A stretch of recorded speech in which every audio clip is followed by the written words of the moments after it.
皆さんごきげんよう、上川薫です。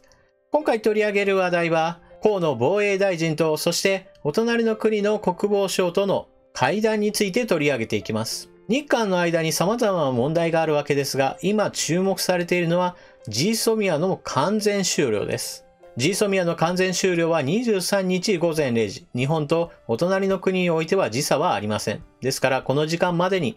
ムン・ジェイン大統領が破棄することをやめると言わなければ完全な終了を迎えることになります。現在のところ日米韓3カ国の間でこの問題をめぐって様々な動きが起こっています。しかしこの3カ国すべての意見というのはうまくまとまる様子は全くありません。日米の間では意見はまとまっているのですが、それを受けてのムン・ジェイン大統領はこのままであれば日本が妥協しないからGSOMIAについては終わらせるのだという態度をとっています。果たしてムン・ジェイン大統領の態度がこのまま変わらないのか、それとも日本側に何か変化が起こってしまうのか、今後の動きというものを追っていこうと思っています。それでは今回は河野防衛大臣とチョン国防相との会談について見ていきましょう。それではニュースをお聞きください。日韓防衛相が会談、軍事協定で協議、河野氏は再考要請。河野太郎防衛相は17日午前、タイのバンコクで渓谷のチョン国防相と会談した。渓谷が破棄を日本に通告した GSOMIA について賢明な対応を求めたいと再考を求めたが、チョン氏は日本が対韓輸出管理を厳格化したため協定終了を決めるしかなかったと、渓谷政府の従来の立場を繰り返すにとどまった。両氏は北朝鮮対応をめぐる日韓、日米間の防衛当局間の意思疎通を継続させる方針は確認した。日韓両国の防衛省の公式会談は昨年10月以来1年1ヶ月ぶり。同協定の執行は23日午前0時に迫っている。会談の冒頭、チョン氏は、最近は様々な課題の下で関係が行き詰まっていることは非常に残念だ。防衛協力の発展のために共に努力したいと述べた。河野氏は、北朝鮮が弾道ミサイル発射を繰り返していることに触れて、東アジアの安全保障環境が大変厳しい状況にある中で、日韓米の連携は極めて重要だ。北朝鮮情勢、日韓の防衛協力、交流に関し率直に意見交換したいと語った。日韓両国は平成28年11月、北朝鮮の弾道ミサイル発射への対応を強化する狙いから、軍事情報をやり取りする際の情報保護を取り決める GSOMIA を締結した。だが、渓谷政府は今年8月、日本の対韓輸出管理厳格化を理由に破棄する方針を決めた。アメリカ政府も GSOMIA 破棄が北朝鮮や中国に対し、日米韓の軍事的な結束が弱まるとのメッセージになることを懸念している。17日午後には、日米韓3カ国の防衛相会談も行い、河野氏とエスパーアメリカ国防長官がチョン氏に再考を促すとみられる。ただ、破棄はムン・ジェイン大統領の方針で、チョン氏に決定権はないため、会談が渓谷政府の方針転換につながる可能性については、悲観的な見方が強い。渓谷側が破棄通告を撤回しなければ、GSOMIAは23日午前0時に執行する。河野太郎防衛大臣と、そしてチョン国防大臣の会談について、相手国側の報道も見ていきましょう。韓日国防省 GSOMIA 問題で従来の立場確認、日本の態度に変化なく。渓谷のチョン国防部長官は17日午前、ASEAN 拡大国防相会議が開かれるタイ・バンコクで、日本の河野太郎防衛相と会談した。渓谷が8月に日本との GSOMIA の終了を発表してから、韓日の国防相が会談するのは初めて。会談では、今月23日午前0時の執行期限が迫る GSOMIA について、従来の立場を確認するにとどまった。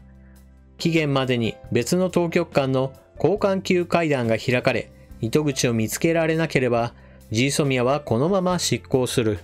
チョン長官は会談直後の会見で、GSOMIA 問題で基本的な意見交換をした。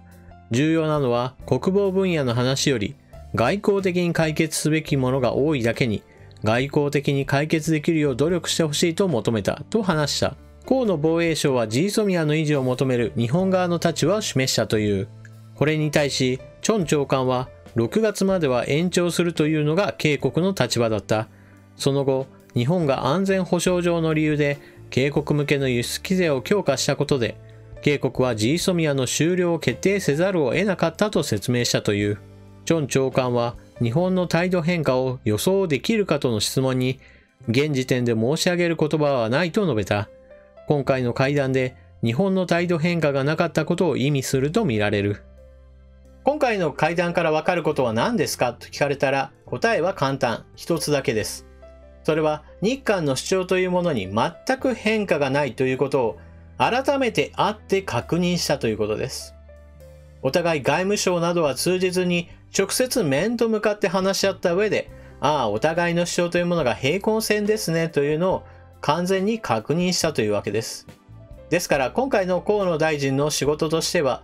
外務大臣から防衛大臣になりましたんで、これからよろしくお願いしますねという、いわば引っ越しのご挨拶のようなものでした。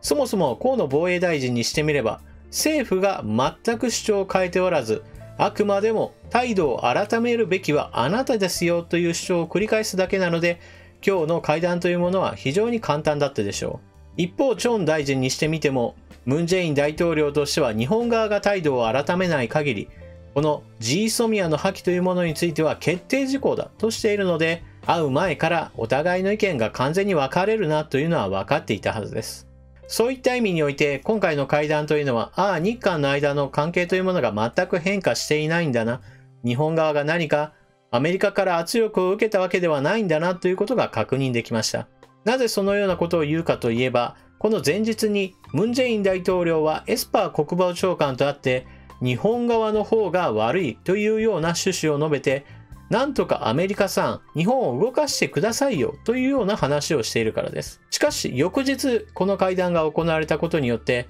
ムン・ジェイン大統領の要望というものをアメリカが完全に無視しているか、黙殺しているか、握りつぶしているか、跳ねのけているか、どのような理由にしろ日本側に圧力は一切かけておらず、河野大臣はこれまで通りの日本政府の主張を言えているということを確認できました。このように事態が変わっていないということ、それ自体が一つの情報とも言えます。その他、このニュースからわかることが他に何かあるとすれば、それはあちらの国の報道というものは一貫して日本を悪者にしているということです。これ自体はもうずっと以前からなので、これも変化はないでしょう。しかしこれはあくまでもあちらの国内では通用する話ではあっても、国際的な外交の場においては全く通用する話ではありません。何にしても、ムン・ジェイン大統領の言っている GSOMIA の終了させるのは日本との関係の問題だというこの理論は国内向けの理論に過ぎません。ですからアメリカがこの問題に関して安保問題と貿易問題を一緒にするなということでカンカンに起こっているこの状況はずっと続きます。ですからこのような墓穴を掘った外交というのを続けた結果として一体お隣の国に何が起ころうとしているのかというのはこれからの見どころの一つと言えるでしょう。GSOMIA の完全終了に向けてのカウントダウンが1日また1日と進んでいきます。私たちはそのカウントダウンがゼロになる日を心待ちにしていきましょう。きっとその後にはさらに大きな展開が待っているはずです。皆さんはこのニュースについてどのような考えをお持ちでしょうか。ぜひともコメントを書き込んでいってください。それではチャンネル登録していない方はぜひともチャンネル登録を。動画の見終わった後の評価ボタンのクリックもよろしくお願いします。それでは次の動画でまたお目にかかりましょう。またね。